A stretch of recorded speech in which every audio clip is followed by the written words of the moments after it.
really hear it when you're sort of coasting up to a stop, a few miles an hour, and you can really hear that cluck clunk, cluck clunk, cluck clunk with each rotation.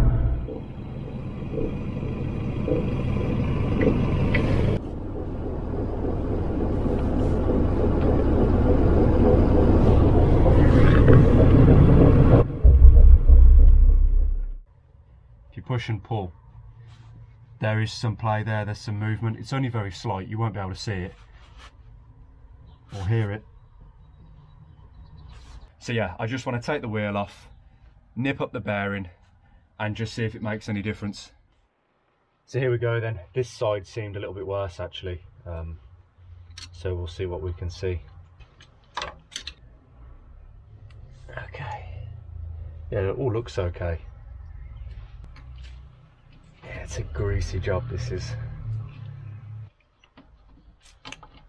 Come on. There we go. Yeah, good job I bought new split pins, isn't it? But these are like not tight. It's literally, it wasn't even finger tight. It's better to not over tighten them, of course. You want them slightly under, I would say, than over. Over's going to do more damage, isn't it? Slightly under's not the end of the world. Yeah, these things are only done up. Yeah, I mean, there's no torque on them really.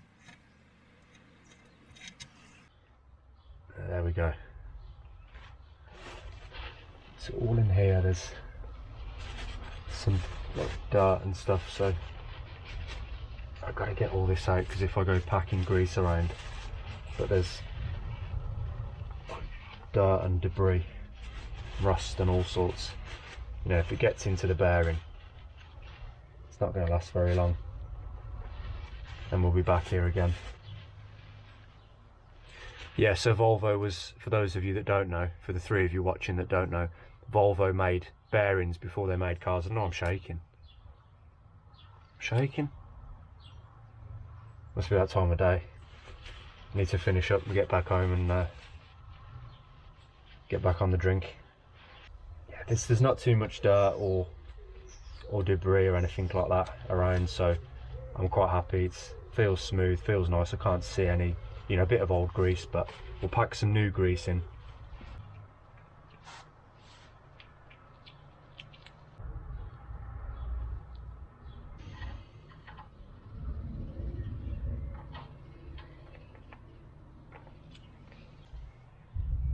Load inside the cap as well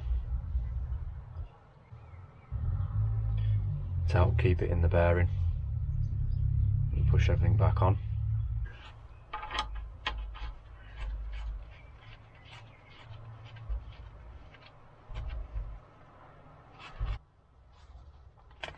I haven't got a socket and a ratchet for it, but you can see there now it doesn't want to turn. That's just too tight. So then we back it off.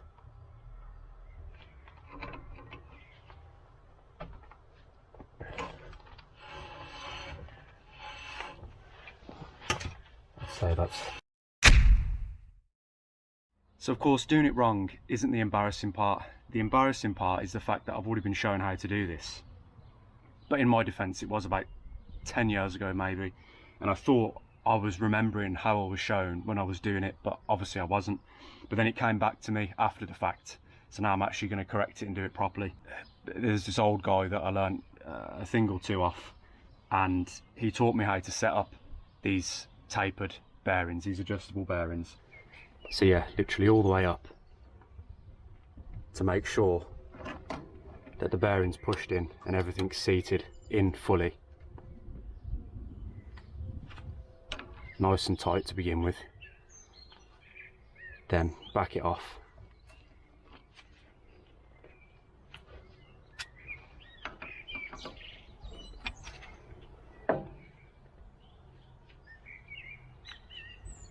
Back it all the way off. Then just nip it up. Pin through. Hopefully that's not too tight, but I think we should be okay.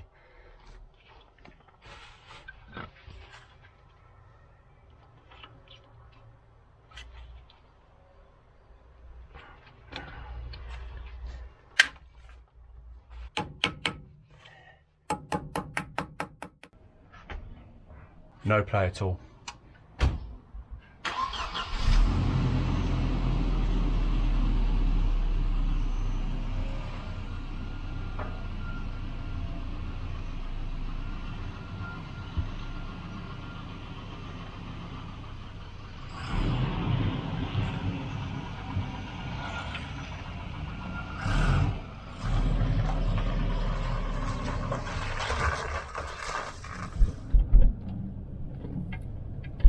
No noise at all now, which is just fantastic.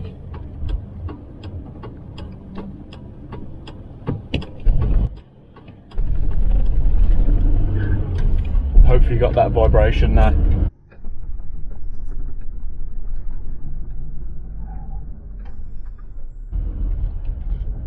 It's quite a lot, isn't it, really?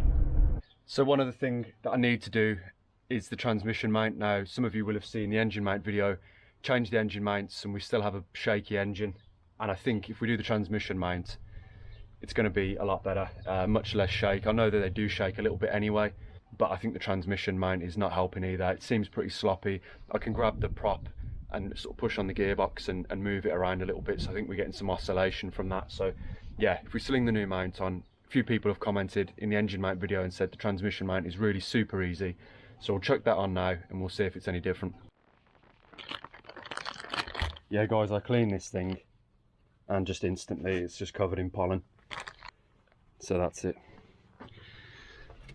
Let's get the transmission up. I think I need to just remove that cross member.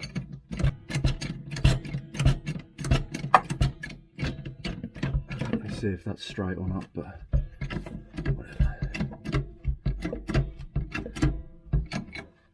That should do, shouldn't it?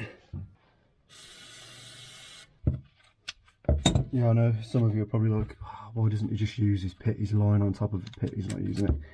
But it's full of 240 parts off the Mudster and spiders as well. Big ones. You know, I always have a problem with them on this channel. So we got these 14 mils here. Yeah. So there's 2 on this side, 2 on the other side. That's that one out of the way. So we take these 2 bolts out. Yeah, this whole car needs fluid filming as well. It needs undercoating, undertreating the whole thing. This isn't the only one. I've got to do all 3. It's going to take a long time and be very expensive as well, but it's worth it. Each winter we can get them through is a huge victory. Okay. Oh, long bolts.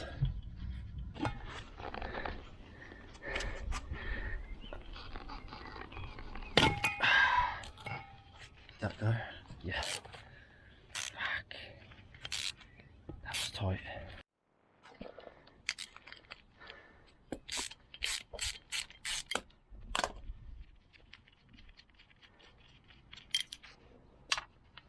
There we go. So it goes like that. Yeah, we'll compare the new and old, shall we? So there we go. I mean, a bit like with the engine mounts, you know, totally square and good, even. And then you got this where it's just like a soggy old sandwich. Yeah, original Volvo mount. They do well, don't they, really? I know it's always this thing. I mean, I don't know if they're the original mounts that were the car. They could be like a genuine replacement part, you know, someone's fitted Volvo mounts at some point, which seems quite likely, but then I don't know, you know, maybe not. In any case, it was a long time ago. I mean, I think these Volvo genuine parts, I mean, they last so long and they hold up so well.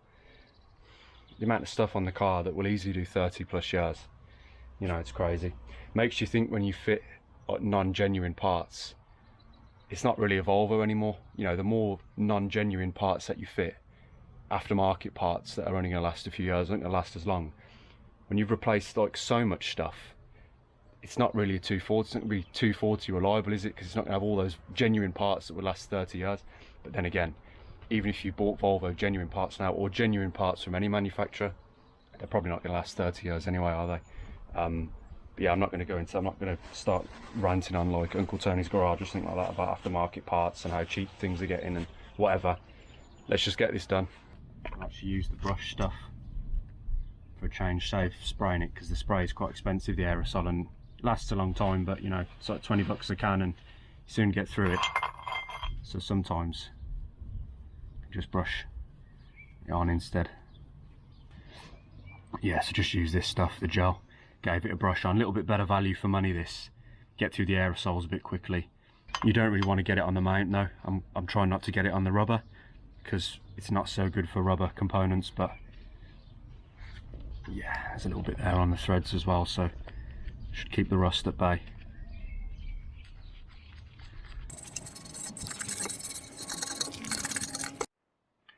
I think the car weighs a little bit less now. I took all that stuff off. So I've just gone in here, I've cleaned it up, scrubbed it off with a screwdriver. There was some rust there, so I've just hit it with some WD-40 and some wet and dry just to get most of the rust off and get some clean metal back. Now I know some of you would paint it and do all that, but it's a little bit porous and there's some rust still in there that I'm going to struggle to get rid of completely. So I'm just going to hit it with the fluid film and that's going to do a good job. And obviously you don't see any of this. This is the top part, so you only see from underneath, so this is completely, you never see the top of this, so I'm not too worried about looks underneath.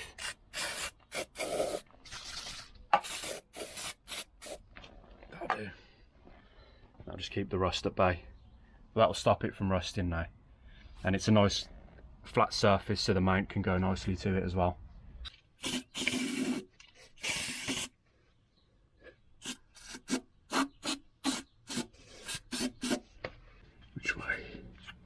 This way, and then that's the only problem with spraying fluid film everywhere. You get it all over you.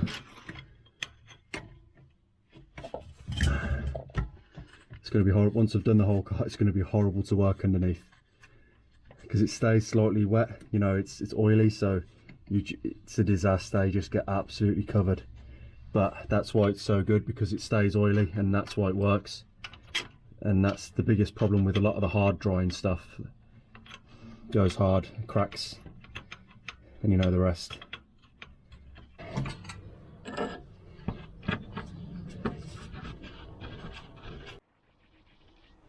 Right, let's see then, let's see if it's any different. I'm sure it will be.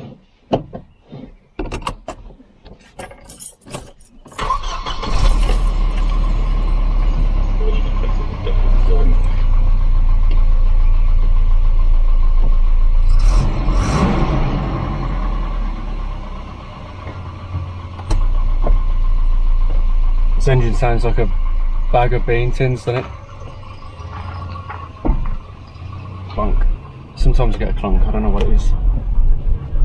Probably something I did when I worked on the rear end, but everything looks okay and feels okay, so I'm not too worried.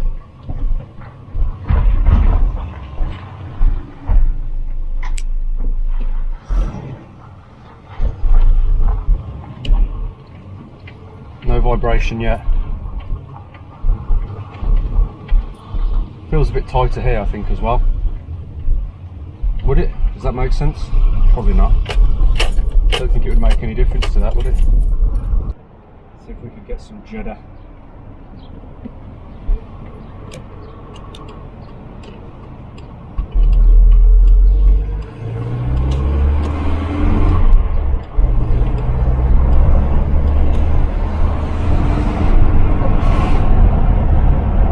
She's so sprightly, this car.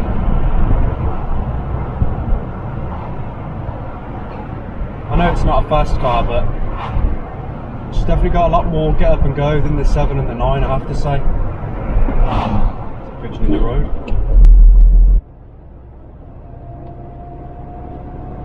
It's still a whine. I was wondering if it would make a difference to the whine on the back end. Once you get to 80 kilometers, maybe it's a little bit better though. Still there. But I thought maybe, you know, if the gearbox is in the right position now, less strain on the components. But yeah, we need to get to a junction I love this car. So I love all of them. I got in the 740 this morning and drove it in, and I was like, oh, this car, it's just the best car to cruise in. I don't know, I'm not sure. There's a little bit of judder, so this is what we wanted to see. There is still some judder. It's not as bad. It's definitely better, but I think, yeah, we're doing both. We're doing the prop carrier as well. I think then it will be totally fine.